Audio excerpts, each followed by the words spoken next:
Hello and welcome back to the fifth episode of the Get Stuck In podcast. I'm joined by Max once again, and today we've got one guest for the guest questions, the footballing story. And given there's only one guest today, he's going to be joining us for the whole show, going through our coverage of the fixtures that have just gone, and then we're also going to do a bit of a debate surrounding the England team and the England lineup at the end of the show after he tells us his footballing story. So if we jump straight in to this week's results, there is one result that stands out. Come to Max in a minute. Obviously, he's a Liverpool fan and he will want to, well, probably won't want to give his piece on what happened. But we'll go to our guests first. We've got Ollie with us, who is a Bournemouth fan. We will be touching on them later on. But if we just jump in with Liverpool 1, Man City 4 at Anfield, what have you got to say about that result? It's massive. I think it's a big result for City. Going into the match, I thought actually Liverpool were going to take it. I thought they'd bounce back from some of the results they've had. But yeah, City were just dominant second half, really. Even end of first half, really. I thought the first 20, 25 minutes was pretty safe for both of them. But yeah, after that second goal from City to go 2-1 up, I thought that was it. And then Phil Foden scored an absolute screamer. And that was just, that settled it, really. Yeah, Max, obviously you're on the wrong end of that result. It's been a difficult one, I think, for Liverpool fans and sort of the club. Just you had such a period of success where a lot went for you. And now obviously you've had a bit of a sticky run this whole season, but particularly right now you're in a bit of a difficult spot. Did you think going into it that that this kind of result was gonna happen? I think I was slightly foolishly optimistic, like just as every fan is of their club. I think realistically we were playing pretty well and keeping City at bay until Alisson obviously made his two mistakes. I mean, Alisson hasn't had a significantly bad game for the club in the whole time he's been at Liverpool. So it was uncharacteristic, but I mean, this is by no means the end of his career. So, I mean, he'll bounce back from this, I'm sure. But it was a blow, definitely, especially seeing as we've been so nip and tuck with City the last couple of years, and then it wasn't just that Alisson made the mistakes, but in the second half, both teams came out, and it seemed like City went for the jugular in the first 5-10 minutes, and obviously, maybe we would have rode it out, but you're setting yourself up to lose in that sense. And I'm not sure if Klopp meant for that to happen at all, but I just think City went for it, and it worked. And I think there were a couple City players who were outstanding yesterday. Obviously, Phil Foden mentioned. I mean, for me, he now has to start at the Euros, but that's the issue. We're talking about this. There's so many players that are excuse me, playing in his sort of role for England. But who else was fantastic? I mean, I thought Mahrez was decent on the right. There's a number of names. Bernardo Silva was really good, and Gundogan. I mean, he's become what he was at Dortmund, what we expected he would be at City.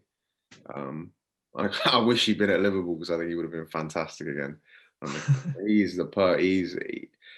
he is playing himself into the Player of the Year candidacy. At this point, he's got I think 9 in 10 now. As a midfielder, that's exceptional, to say the least. You don't get many midfielders doing that at all. So I think City absolute deserved winners. I think where it leaves Liverpool, they need to start picking up results. Simple as. And they've got a tough couple of games coming up. I think we've got Leicester next weekend, and I think the Merseyside derby is the weekend after, possibly, with Leipzig sandwiched in the middle. Yeah. So for me, it's just make sure you get top 4 and try and get a result in the round of 16, because you never know. Once you hit the quarters, you draw a team that maybe, like, for example, if imagine Porto are a better team than they are. I think this Porto team is better than the ones that have been in the last few years. Imagine they knock out Juventus and then you draw them. You have a chance to make the semi-finals, and then it's fair game from there. So I think the Champions League's still fairly open, because I don't think there's too many major teams in form. But it's a rough ride at the moment.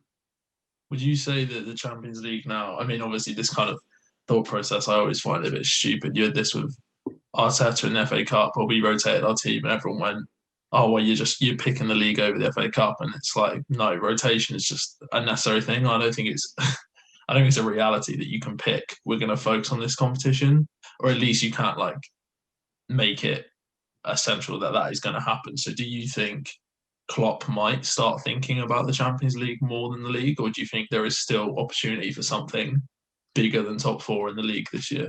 I think he's got to focus on both, because now he's got Chelsea snapping at his heels, and there's Spurs. I know Spurs are in a slump, but they tend to pick up wins, and Harry Kane's back now, so I think they're going to be in the hunt as well. And Everton, I mean, Everton just pick up wins this year. They're a better team than they have. This is the best Everton side that I've ever seen as a football fan. Yeah, I'd go with that. It's not saying much, because Everton have been great, but they are the best Everton team I've seen. I'd say Aston Villa as well is up there. Yeah, agreed. They've picked up results quite quickly, and they've been playing really well. They've got a solid team as well. With Barkley coming in. He's played really well for them. So there's a lot for top four, I think, this season, massively. For Europe spots, I think it's more diverse than it's been ever, really. Yeah, I can't really remember a time where it's been this open for that fourth spot, really. I mean, to be honest, at the moment, the way Leicester are playing, I know they drew yesterday, but they seem more consistent they seem more nailed on than any other team who we might consider to drop out. They got Vardy back now as well, which I think could make a huge sort of difference. And if he has had a bit of, I know it's an injury, but maybe a bit of rest, he can come back and sort of carry them over the line.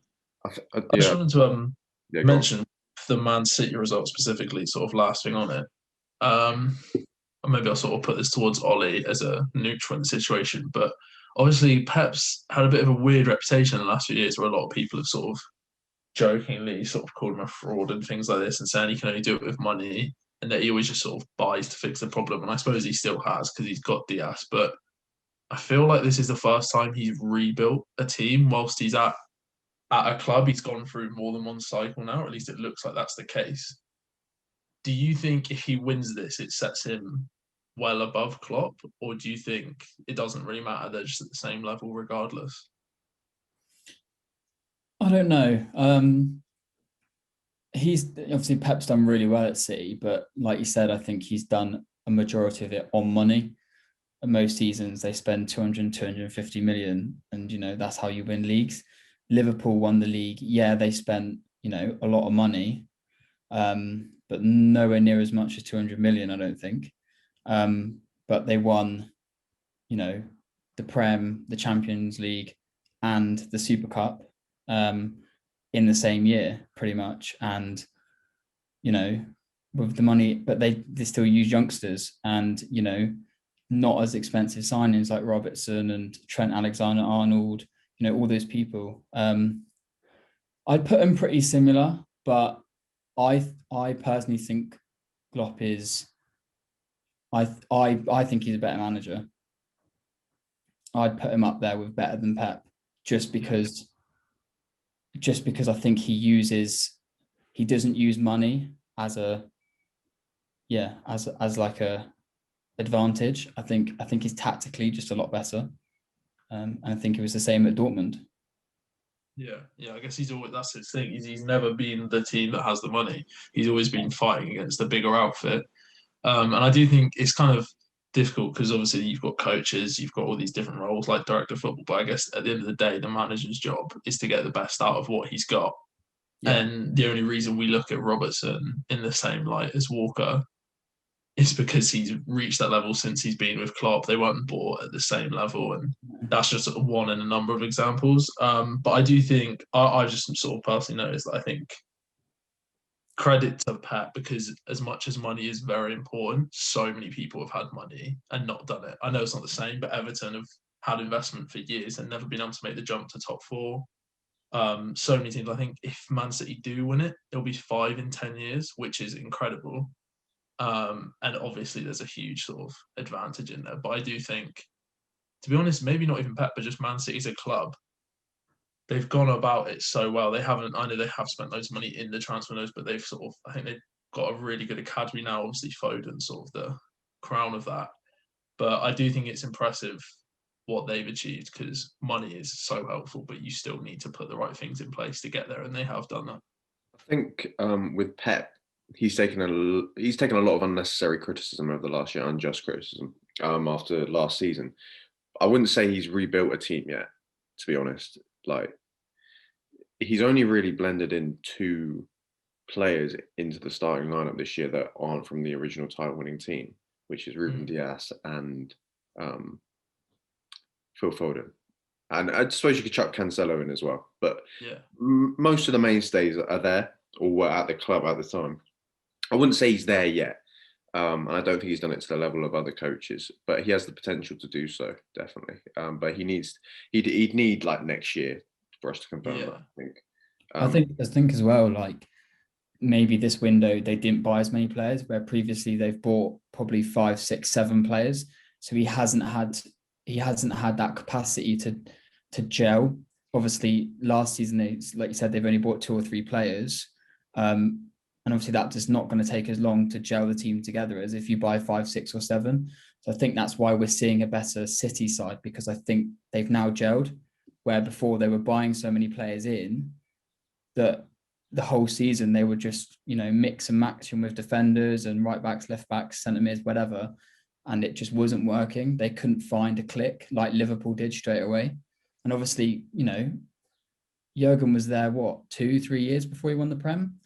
So, and he had basically the same team for like 2 or 3 years. And I know they brought a new goalkeeper in, but it doesn't really affect the team massively tactically with a goalkeeper, I don't think. So yeah, I think City have done really well, but obviously, we'll see at the end of the season what result they get. No, I think that's the one thing. I think potentially we're getting back to that point now, but I think we mentioned with top 4, this season's just been so hectic and so competitive. I think neutrals are just loving it, but it is kind of worrying that Man City now, I think if they win the game in hand, they got 8 points or something. So yeah, fingers crossed they don't completely pull away and we don't have a sort of similar end to last season. But yeah, I do think, I don't know. I think Man City now easily, obviously, the favourites, but personally, I think they are going to pull away and do it. But if we move away from that, the other big result, I think, Max, you mentioned it, that Chelsea now somehow are only 1 point off Liverpool in 4th place. And it just sums up the season. I remember Arsenal at one point were getting relegated, then they were kind of in Europe again, and now they're kind of not in it. And Tottenham were winning the league, now they're not. Chelsea at some one point had dropped below Arsenal, and now they've got Tuchel in. And obviously the results haven't been crazy, or at least before this week's, they've got a couple of good wins, but just against sort of teams you'd expect them to beat. And then obviously they've gone to Tottenham without Kane, admittedly, and they've got the job done with a Jorginho penalty. Do you think they can keep up with Liverpool or overtake Liverpool with this sort of new boost? Yeah. Also, yeah. I mean, every team it'll be interesting because every team gets a bump when a new manager comes in. I can't remember a time where really a team's got worse, or in like initially they haven't picked up a couple of results. So I mean, for me, it's whether they can not revert back into sort of inconsistent form that they were showing under Lampard. It's all well and good putting in the effort when a new manager comes in and playing well, but they're going to do that in April and make sure they get top 4. When you're going up against a Liverpool or a Leicester, even Leicester are going to be so hungry this year to get top 4 after just missing out this year. And a Liverpool team that have been doing it for the last 4 years and have a wealth of experience in that squad. I know Chelsea do, but I mean, I'd still take Liverpool for top 4 over Chelsea, but there is definitely potential there, because not necessarily because of how well Chelsea are playing, but because of how poorly Liverpool been up front. I think it's more to do. I think if Liverpool do end up picking up their form, I think when Jota comes back, that will be a massive help. Yeah. I think I could see us finishing 3rd, basically. Yeah. what do you think it would do if you didn't get top four? Do you think sort of that could change your summer plans? Do you think players would maybe look at, obviously there's a lot of sort of conversation about your board and how they spend money, but assuming they were deciding we're going to go out there and spend money, do you think if you didn't get in the Champions League, players would look at your club differently and think, would I want to go there? Or do you think they would just know that they're going to be back in it? They're just so good and they've got such a good manager. I think there's two sides to it, because there's the Klopp factor, and I think that is massive. The pool Klopp has, he's a top manager. It's like having Pep or Mourinho. They all have a pool for these top players, and I do think even if we weren't in the Champions League next year, that he would still warrant that. But players don't underestimate how much players want to play Champions League football. You see it over and over again. I think there was rumours that Danny Ings rejected a contract recently from Southampton because he wants to play Champions League football. So I mean, it's the pinnacle of club football, in my opinion, especially in Europe. And I think if Liverpool didn't get top four, that would be a disastrous season. Yeah. Personally, considering we were apparently title favourites in December. I mean, not really. I didn't really think we were, but that was the label placed on the team. Yeah. And then to miss out on not only the title but top four would be disastrous, considering where the club was at 6 months ago. Yeah. I think the pinnacle of the club 6 months ago was winning the Prem, and then we just signed Thiago. And since then, which is no fault, I think Thiago's taken a hard time as well. But it's all gone a bit downhill, and I do think it's mainly the injuries, because it upsets them. It puts everything out of whack. So for me, just prioritise getting top four, and if you can make a Champions League run, do it. That's fair. So yeah, if we try and move away from the Premier League now, obviously there's so many games we haven't covered there, but there's also just so many games going on right now. You just cannot keep up with everything. So we'll just try and focus on sort of the main results. Obviously, there was the Everton Man U draw, but probably just leave that because I think there's lots to be said about that. Anyway, so yeah, if we move on, obviously we've got Ollie on, who is a Bournemouth fan. Just before we get into your footballing story and your memories, Bournemouth right now, it's a bit of an in the news club right now. You sacked your manager. I think you said you're sixth in the league. You've got a temporary manager in, I think you said, and then there's a lot of names being linked with you.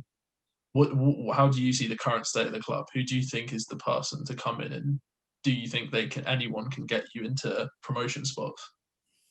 I think it's difficult. There's a lot of really good teams above us. Norwich have been outstanding this season. Brentford, again, got a top manager, got some really good youngsters, good players. There's the top six is quite tough. Who I think manager, who I think should be right. I don't know enough about this guy, Jonathan Woodgate, who's taken temporary manager at the moment. I don't know enough about him. I know he was manager at Middlesbrough a year ago or a couple of years ago. So, but again, they're a mid-table championship side at most of the time. So we've been linked with some big names like Lampard, John Terry, Eddie Howe to come back.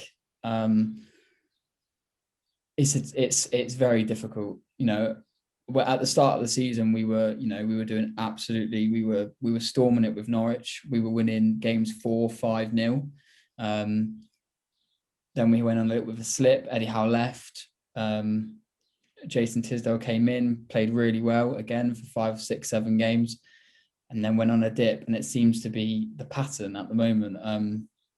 But we should be in the Prem next season, 100%. I think that the team we've got, most of them are Prem players. We were there for 5 years and we never really struggled until the last season. And I think a lot of controversy, but even the last season, I don't think we should have gone down. The Aston Villa Sheffield United match where I can't remember, was it Villa won that, didn't they? I think. Yeah, think goal they- line technology The stopped. goal got allowed, Oh didn't no, it? it's a draw. It was a draw, but Sheffield But had a goal disallowed because of the goal line technology didn't work. yeah, I think it was something like that. And yeah, if that happened and their results carried on like Villa's did, then we would have stayed up and they would have gone down. So there's a lot around it, but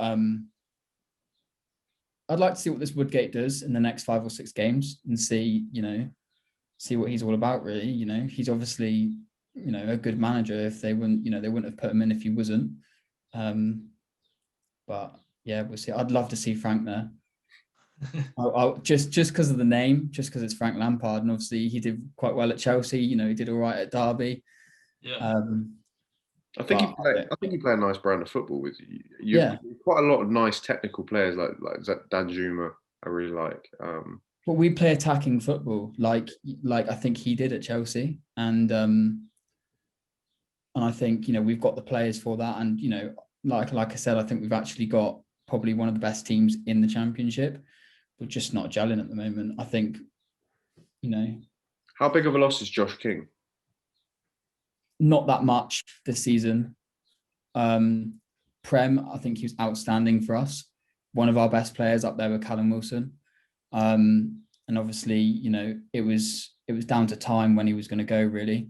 I'm surprised he didn't go last summer. But obviously, there wasn't enough bids or money or whatever it was that he didn't go. But yeah, I'm not surprised. He hasn't really done a lot for us in the Championship. I think he's played a handful of games and probably scored 1 or 2 goals. So he wasn't gelling with the team. He obviously didn't want to stay. So I don't think he was up there, but it was a good move for him at Everton. I'm surprised because it was them and Fulham that went for him. And Fulham, I think he would have got more game time. I think he would have been in the first team constantly. I reckon he just doesn't want to get relegated again, to be honest. Yeah, he's gone to a club where he's got more money. He's getting paid more probably at Everton. He's going to get a bit of game time, and they're looking to get European Championship football, aren't they? So I don't blame him. But yeah, I don't think he's a massive loss to us at all, really. So if we start with we move on to the second part of the show. We'll start with your first ever memory in football as a Bournemouth fan. When was it? So I haven't come from a family of football at all. My dad doesn't like football. My uncles love football, but they don't live near me, so I've never really. But so my uncle is a Southampton fan. But when I was in 2015, when I was 16, he took me to a Bournemouth game because Southampton weren't playing at home that day, so we couldn't use the season tickets. So we had to go to a Bournemouth game, and I absolutely loved it. It was the first game I ever went to. We won 2-0 against Watford. It was the year that Eddie Howe came back from Burnley, and we won the Championship that year. So that is my first memory of a football match. And I just remember it being a small, compact stadium. We've only got just over 11,000 capacity, and it just erupted. Like, the place was just unreal. And I'd never experienced anything like that because I'd never been to a football match or anything. So yeah, it was really good. And yeah, that was my first memory as a Bournemouth fan. Do you think it's sort of as simple as, had Southampton been playing and you went to one of their games, you would have supported them? Most probably. It's probably not a good thing to say, but I don't come No, from it's honest. It's family good. at all, and like he took me to my first ever game, so I was just like, I'm going to support the club that the first game I ever went to. And to be honest, I haven't been to a lot of Bournemouth games since. I do go to a lot of Southampton games because of the season tickets that he has, and yeah, it's hard to get tickets for Bournemouth. It's really hard because of the capacity of the stadium. So yeah, to that answer, probably yes. I probably would have been a Southampton fan, which it's probably a bit controversial. How big is the rivalry to you then? Because obviously it's a bit of, some people sort of play it down. Obviously, I think, is it Southampton and Portsmouth are generally sort of seen as a bigger derby, but how do you see it? Where would you sort of rank it if you could amongst other derbies? I'd say it's pretty low. I don't think there's the behind the scenes social media frantic like stuff that goes on between the Merseyside and, you know, the Manchester derby and the London derby and all those derbies. But yeah, I suppose it's big when you live down there, and they probably play each other. I've never been to a derby down there, so I couldn't say I've experienced, but yeah, I don't think it's as big, but you know, I think to every club, like as a fan, it's a big thing. For me, like I'd love to see us beat Southampton, but you know, I'm sitting there with my uncle at a time, and he's the other way, so it's I think it all just depends, really. Yeah, nice. So if we move on to your, I think I know what it's going to be, but if we move on to your favourite memory in football, I wonder what this is. My favourite football memory of Bournemouth, it's got to be when we got promoted to the Prem in 2015. It's the first time we've ever been to the Prem. You know, we started, Eddie Howe in 2008 started us in League One, and in 7 years did 3 promotions. Yeah, he went to Burnley for a year, didn't do great, came back, and then the first year he came back, put us up to the Prem, and you know, as you know, weren't you in League Two as well? Like he after his first stint, yes, you were in the relegation. Yeah, sorry, we started in League Two, and then we got promoted. League. You were sitting in one of the bottom places in League Two when he took over. Yeah, in 2008 we had a 17-point deficit for financial management, and he got us out of relegation that season, and he only started in December that season. He came in as a caretaker manager from December to mid-January, and then from mid-January he became permanent. And then from then, he got us out of a 17-point deficit to keep us in League Two, which is crazy. Top management, that is, really. There's not many stories like that. But yeah, going up to the Prem was massive. As you know, it's financially massive for us. And you know what? I think we deserve to be in the Prem. I think, you know, we're probably the smallest club that has ever been in the Premier League, like capacity of stadium and the background of Bournemouth. But I think we fully deserve that. I think we played Premiership football. You know, we had a manager, Eddie Howe, that was fully capable with, you know, when Arsene left Arsenal, you know, Eddie Howe was up there in the top 3 names of going for Arsenal. You know, he's been, you know, he was up for the England job at one point as well. Yeah, he's been linked with some of the biggest clubs, and, you know, as you said, England as well. So I think we fully deserved it, and it was a great moment for us, really. I can't remember it. I can't remember another football story like it in terms of. It was massive for Bournemouth as a town. Yeah, it was huge. It was coming up through the leagues that quickly. Yeah, 3 promotions in 7 seasons is pretty. It is incredible to me. Like, you don't see that story ever in the Football League. And to me, it's like unless there's a big financial backing, because we might see in the future maybe Salford City reach that sort of level, but Bournemouth don't have massive financial backing at all. They've only, as a Exeter City fan as well, your stadium's only just bigger than ours. Yeah. So it's like, and we're in League Two, so I mean, it is incredible to me. And we've never had the philosophy of spending millions. We didn't do like an Aston Villa or Fulham, and you know, the 160 million you get from getting promoted to the Prem. We didn't spend 100 million of it on players. You know, I can't remember who we bought in our first season, but you know, we odd spend 20 million here and there every so often with Jefferson Lerma and Dominic Solanke and Jordan Ibe, Lloyd Kelly from Bristol, I think was 13 million. You know, we don't buy massive players, but we've kept the players from people like Steve Cook and Simon Francis, Charlie Daniels, who have come up from like League Two, from all the way. They've been with Eddie Howe for 8 years, and they've gone from League Two to the Prem, but they can play in the Prem. They were fully capable of winning matches, and I think it's just outstanding. Like, our team was just, yeah, from coming up from that level to then, I think it's been really good. And we've lost a few players now, but yeah, I still think we're a solid team. Do you what do you make of Eddie Howe then? Obviously he left earlier this year. Do you think he sort of missed his jump to go straight to a top or a bigger club? Do you think he may have to go to another sort of lower level team before now making the jump? Do you think his stock fell a little bit because he seemed for a little bit like he kind of hung on a bit too long potentially? What do you make of that? Yeah, I think I don't think he'll get into a big club now.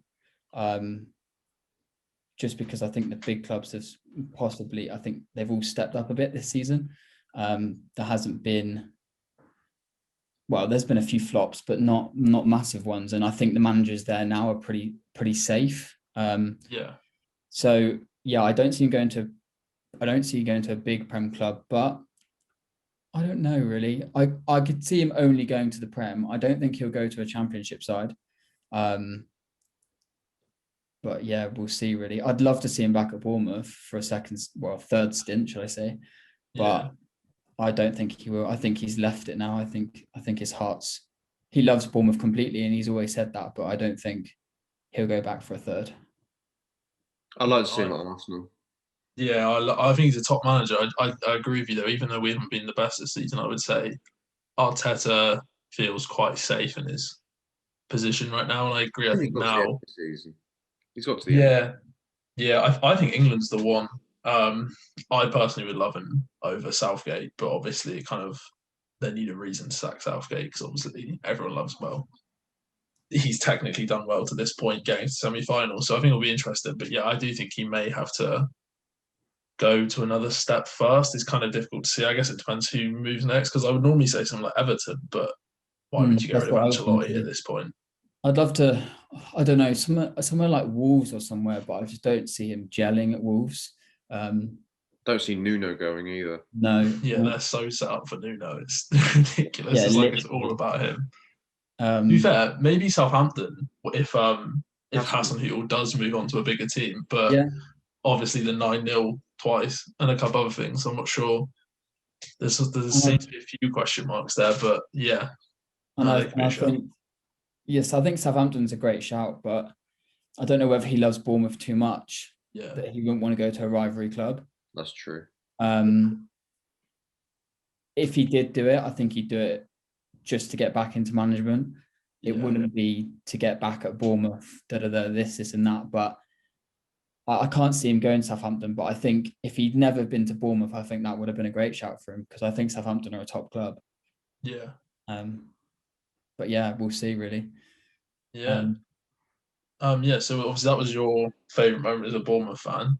And I think this is probably the question I like hearing the most right now because like Max said, we kind of knew what you were going to say for that. And I think with this question, you hear some things you maybe don't expect to hear. So what's your favourite moment in football that isn't to do with Bournemouth? That's just completely sort of neutral.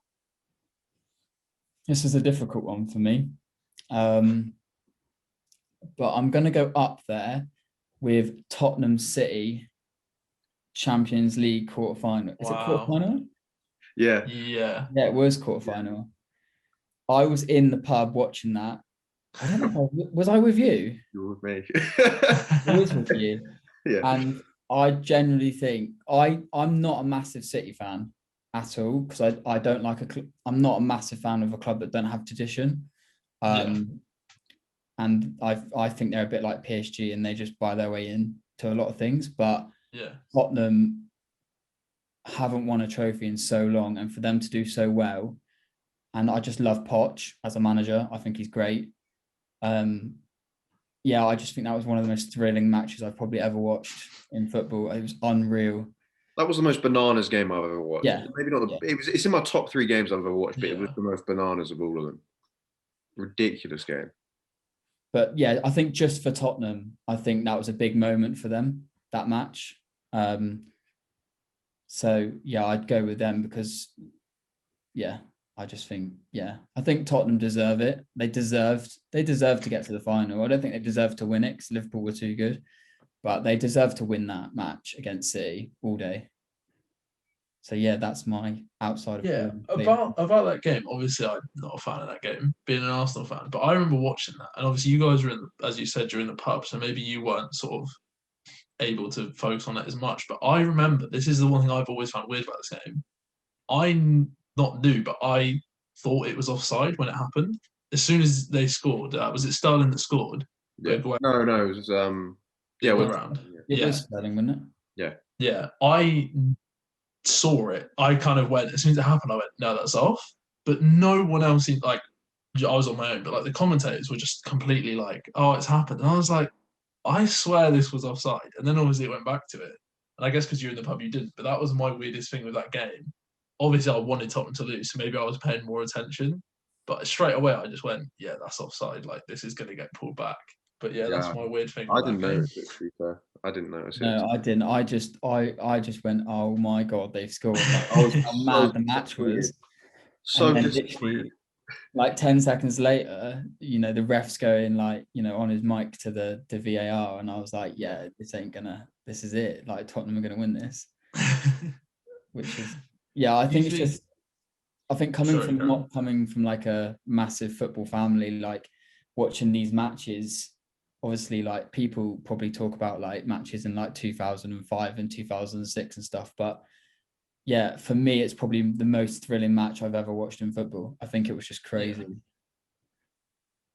Yeah, no, that's what the Champions League does, isn't it? I was listening to something the other day where they were talking about why the Champions League is just so good. And like when you think of so many memories just of like good games, I feel like the Champions League just throws up so many top games. And I guess it's just the fact that it's knockout and it is the top teams, but it's just a special competition. Even if you're not involved with it, it just feels like it's another sort of level compared to all other football. So I think that's a great shout. I'm quite surprised. I don't know if I just hate this, but so many people have mentioned this Tottenham run throughout this show. We've done 5 episodes, and I think I've had that mentioned to me at least 3 times. So hopefully, whoever comes on next does not talk about Tottenham's Champions League run. But yeah, if we move on to the last question, the transfer, and you can sort of answer this how you want, whether you want to do realistic or not realistic. But yeah, who's the one player you wish Bournemouth signed? This is difficult for me, like I was speaking to you guys before, because we've never really been linked or rumours with massive players. Because obviously we haven't been a big club, and we never are really been a big club. So the one player I can remember is in, I think it was 2017 when John Terry retire in 2017? I think it was something like that. It might have been 2016, but around 2016. One of those two seasons. So when he left, he got rumoured with Bournemouth, and apparently he signed a pre-contract with us, but ended up going for a manager role at Villa, I think was his first move, wasn't it?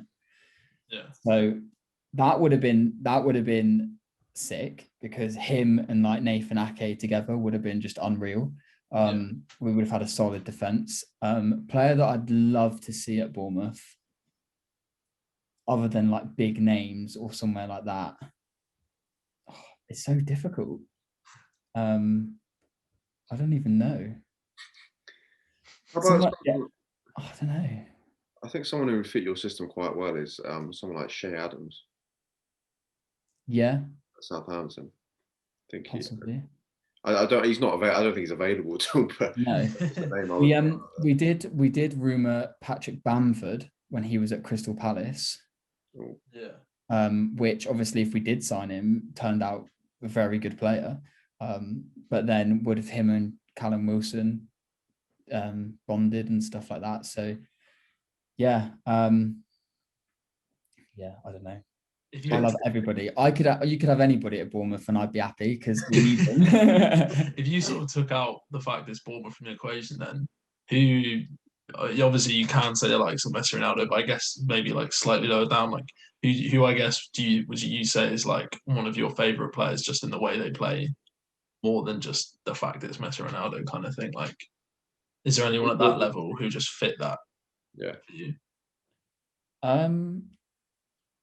I really like Morata, which is a surprising one. Yeah. Yeah, I just think I think he's a top striker. I just don't think he's. Yeah, he didn't gel at Chelsea obviously at all. But I think he's given the chance. I think I'd love him at Bournemouth. I think he'd I score loads of goals. back that. I think how many strikers have not done it at Chelsea? I think it's one of those where it's really. I always felt it was quite harsh how he was treated there. I remember he started well, then he became a bit of a meme, like a lot of players do. And I just think like he's done well at Juve both times. Yeah. Did okay at Real Madrid. And I just remember there was one game where Juve played Bayern, I think. I think they may have gone out. I can't remember. It was a crazy game that went to extra time. I think Cuadrado scored a really good goal, but I just remember Morata was brilliant for Juventus. Yeah. So I think he's a great player, and I just think Chelsea when it comes to strikers. So yeah, I'd back that. I think another player would be Gnabry. Yeah. From Bayern Munich. That's not a bad shout. He was, he deserved a better chance at Arsenal. If Arsenal had him now, it would have been unreal. But he went to Bayern and he's proved himself a great player. Yeah. I think personally, he has done something to that Bayern team that they needed for them to win Champions League again. At Bournemouth would have been unreal. Imagine him with Callum Wilson and David Brooks, mate. That would have been up there. We would have been won the Prem by then. The thing is, though, he went to Bournemouth, didn't he, on loan as well? Not Bournemouth. West Brom. West Brom. Yeah. So it was feasible that you could have got him on a loan deal. Yeah, we could call it Gnabry when he was at Arsenal before he peaked, signed for Bournemouth for $5 million and turned into what he is. Honestly, it could have happened. Perfect answer. That's the thing. They go to lower clubs like us and, do really well. And then, they get sold, elsewhere. And yeah, we've had some good players. We've had some good loan players with us. We've bought some good players. Yeah. What do you make of Shane Long on loan? I think he's a great signing for us. I think he obviously wasn't going to get the time at Southampton at Liverpool. No, not at Liverpool, at Southampton. But obviously because Milamino came in from Liverpool. But yeah, I think he's a top striker. I think he could do really well in the Championship. I think you get a lot more chances on goal. And he's obviously got a great shot on him. I think he's the fastest player to ever score a goal in the Premiership. Is that right? Yeah, I think you're right. That rings a bell, yeah. So, hopefully he can do that for us. And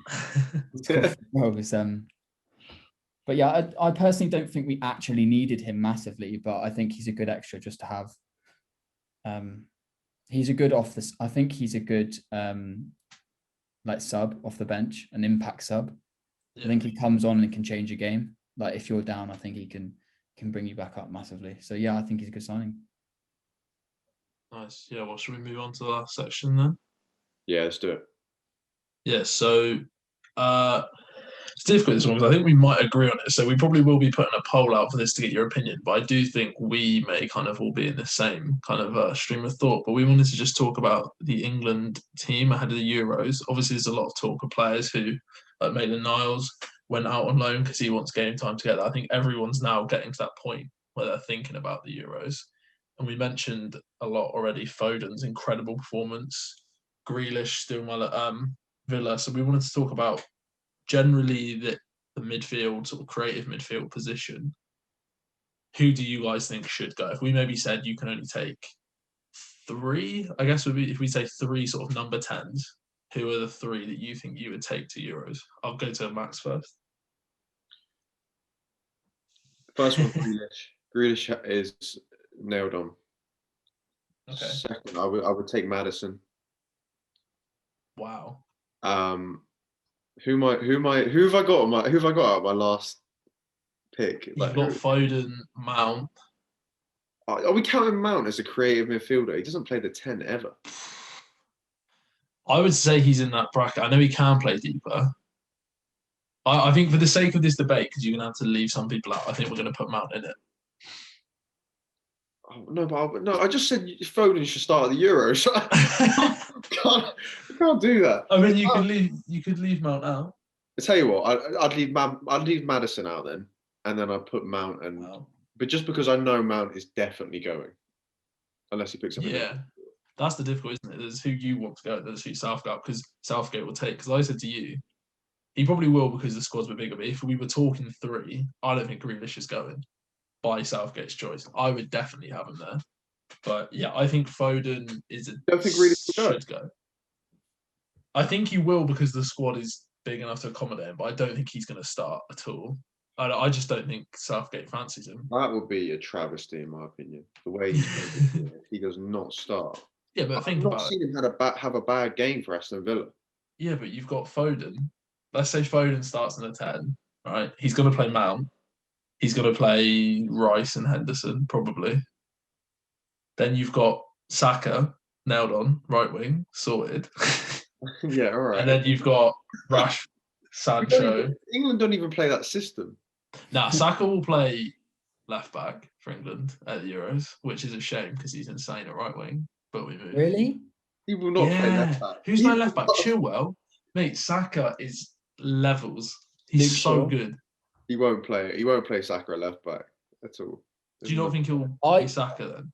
No, because I think mate, he's so good. It's not Saka's fault though. Because he won't pick him at left back, and then the forward positions are too deep. Who's better than him at left back?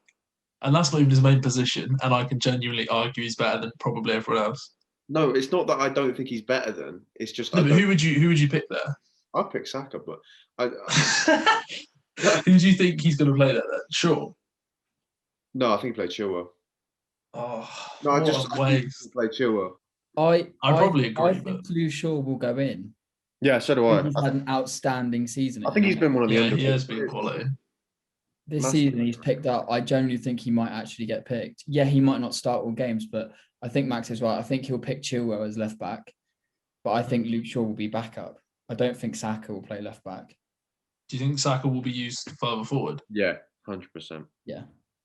Who would you start? That's slightly different question. Sort of the number 10s. What would your front three be if they played a front three? Kane, obviously, down the middle.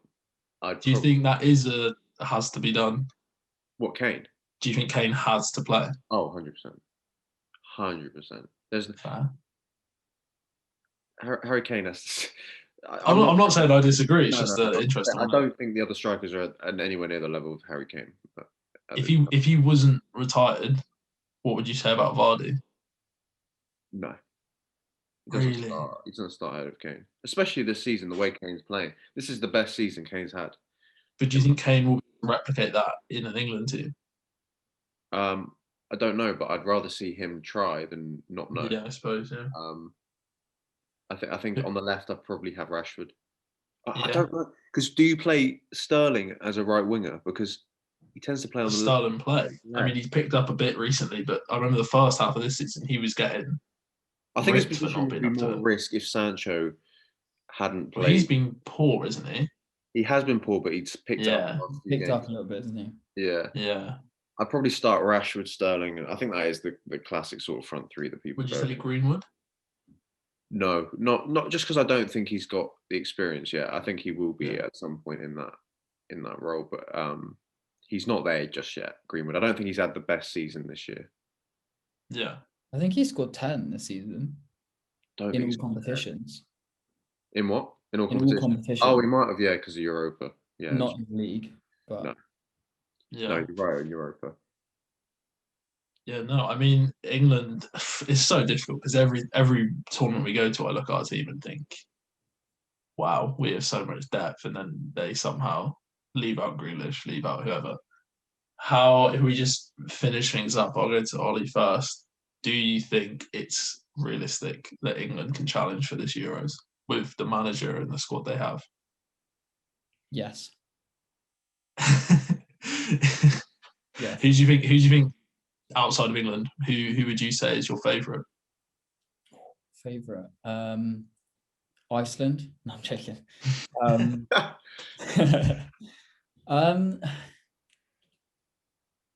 I like Italy.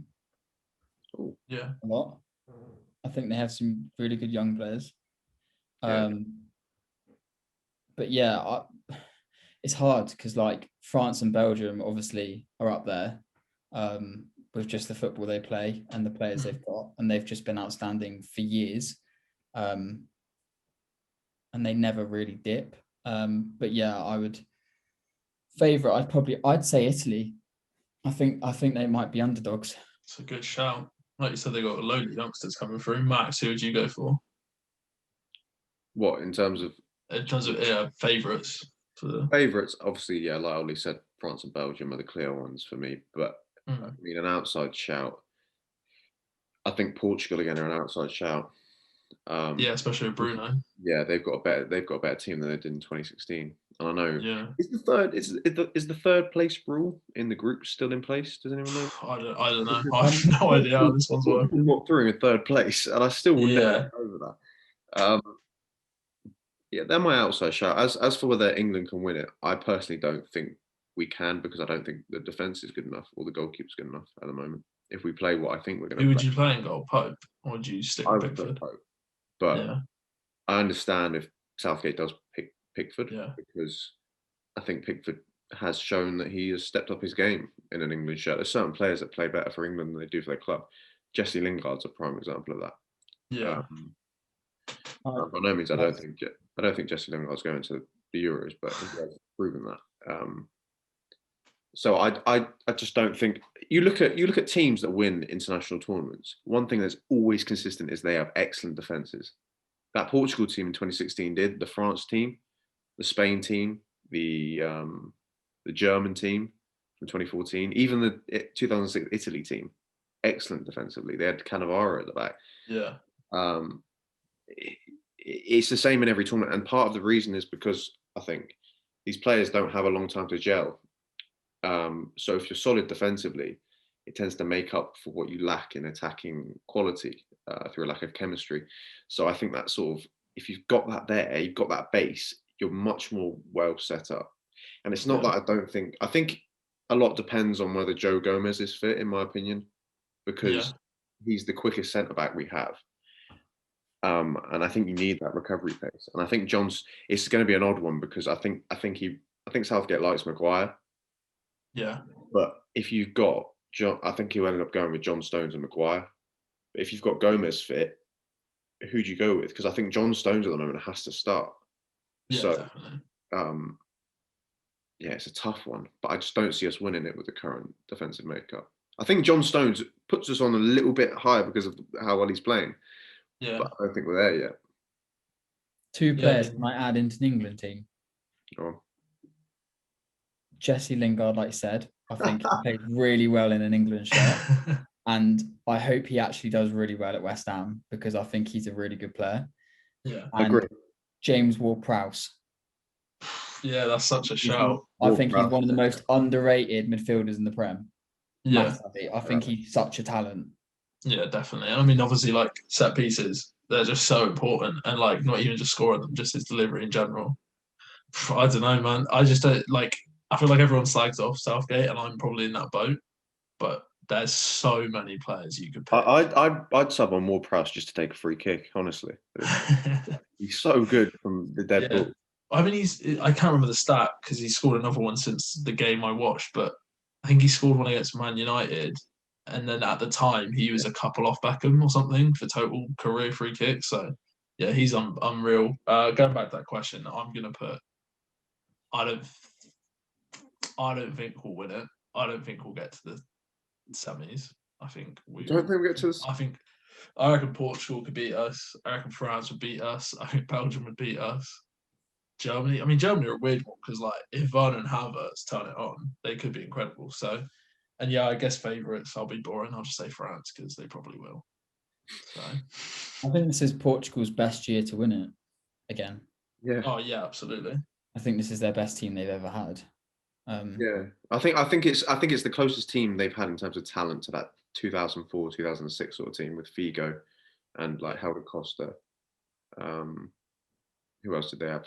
Postiga. Yeah.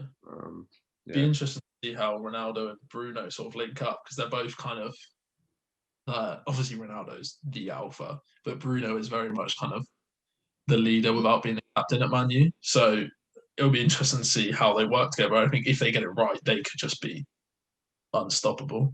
I mean, that's just their main two. They've got such a good squad, like you said. But yeah, assuming it goes ahead, I think the Euros could be very good. I'm hoping so. I need an international tournament. We need a good summer. Good summer Yeah, definitely. party, eh? In the pubs. Football. Gotta happen. All right, yeah. So we wrap it up then. So that was episode 5 with this week's guest Ollie. We will be back next Monday with the next episode. Like we always say, please do DM us or email us. All the links will be in the description and on our Twitter account. And there will be a poll on the Twitter page to do with the England discussion. So head over there, get involved, and thanks for listening. And we will talk to you next week.